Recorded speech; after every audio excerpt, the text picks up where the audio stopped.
Well, it's Maslow part 3.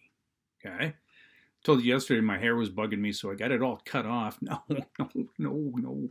It's back. It's back here. It's pulled back in a pony, and it's great Jeep hair. You drop the top, you drive around like this, and it doesn't flap you in the face. It's also great when you don't shower. Okay. Ooh. Let's just move on, shall we? Hi. Yesterday I left you with the catch 22 of Maslow, the catch 22, the unsolvable puzzle, if you will. And it's kind of sad. It really is. It has everything to do. Now, when you describe on the test, when you describe the Maslowian catch 22, don't say anything about dead army soldiers. Okay? Okay, catch 22 is this oh no moment where now it's not going to work or now it's not solvable. Oh man, okay. And in Maslow, the catch 22 is where that self-esteem is provided for us through that dash line. Note those red arrows again. Through that dash line from the love and belonging layer. Again, when we're small, we have no choice. We have no choice when we're 2, 4, when we're 7 or 10, when we're 14. Yesterday, we have no choice. We are being told what we are. We are being labeled.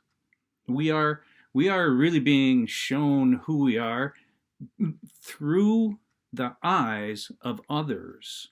That's the first place our self-concept comes from, remember?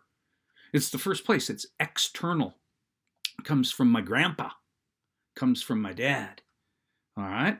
Until our brain becomes big enough and powerful enough really to outthink those labels. All right, so we can honestly adjust and we can honestly come to terms with who we are by ourselves, for ourselves. Let's go right there now to the top of that Maslowian triangle, self-actualization. All right, this is where honestly at 3 o'clock in the morning you get to practice some really cool stuff. All right, you get to practice the I wonder if those labels are true. I wonder if those labels are, as they keep telling me, I am X or Y or Z. Huh. What if they're wrong? This is where your brain at 3 o'clock in the morning can really outthink some of the stuff that's been ladled onto you. You get to self-invent. You get to self-create. Okay? And there's a lot of people out there, me included, that are hoping you can do this. Otherwise, you grow up puppets of the system, puppets of everybody else who has made you, molded you. It sounds pretty hypocritical for a teacher in a public school system to be saying this, because that's what we do. We push you all into brick-sized molds, and you become just another brick in the wall. Ah, brick, Nick. Okay, I'm sorry. I'm so sorry to pull Pink Floyd out of the air. Okay. All right, listen to it if you haven't. Just another brick in the wall. No, let's self-invent. Maslow says you can. Notice at the top of the pyramid, do you see that eye? That eyeball at the top of the pyramid? All right. Maslow didn't put it there. That's a Joswiakian twist again, like the dashed lines and the arrows, and honestly, quite frankly, the whole catch 22. It's a Joswiakian twist. But that all-seeing eye, where's the last time you saw that symbol? Yeah, it's on the back of every dollar bill. A pyramid with an all-seeing eyeball at the top. Now, The $1,000,000 question, because we're not explorers. We're not thinkers. We don't even observe. You've seen a dollar bill a bazillion times. A bazillion? Have you ever really wondered why there's a pyramid on the back with an all-seeing eye at the top, glowing? Oh, no. No. They sure do spend quickly, though. All right. A lot of folks are going to talk about Illuminati. A lot of folks are going to talk about the Egyptians, which is really much closer to the real reason it's back there. Our forefathers, who also brought over our foremothers from the wonderful country of England across the pond. When they hit the shores of the United States, many of them and many of the people in government at the beginning of this country were Freemasons. Sure, you can get into all the conspiracy theories that you want here, but I'm just going to tell you, one of their symbols, one of the Freemasons' symbols, was that pyramid with the all-seeing eye at the top. They borrowed it from the Egyptian god Ra, who was all-seeing. The reason they embedded it in that pyramid, well, there we go, in that pyramid, was what better symbol for masons who work with stone, block, and brick? What better symbol than a pyramid that has lasted for eons in Egypt? All right, it's on the back of our dollar. The all-seeing eye, in this case, the reason I inserted it into Maslow was finally, if we practice intrapersonal communication, the communication we have inside of ourselves, where we're actually really, quite frankly, talking about us and who we are, that communication process can bring us to self-enlightenment. Self-enlightenment, in other words, we can become enlightened about who we are. Thinking, wondering, imagining, pulling at the labels. And this is where I meant, in that process of self-actualization, becoming all that you can be by yourself, for yourself, through intrapersonal communication, we have the tendency to be able then to adjust that self-esteem from the negative stuff everybody's tossing at us. Not everybody, but you know what I mean. We can adjust from the negative, and we can create this positive persona, this positive self-esteem. In other words, we can think well of ourselves, love ourselves. But we have to outthink some things to do that. Therein lies the whole construct of this self-emancipation, this freedom called enlightenment about self through intrapersonal communication, called self-actualization as a human being by Maslow. All right?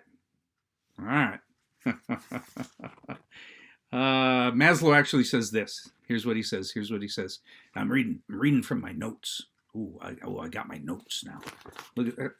That's how neat my notes are. Not neat at all. Okay.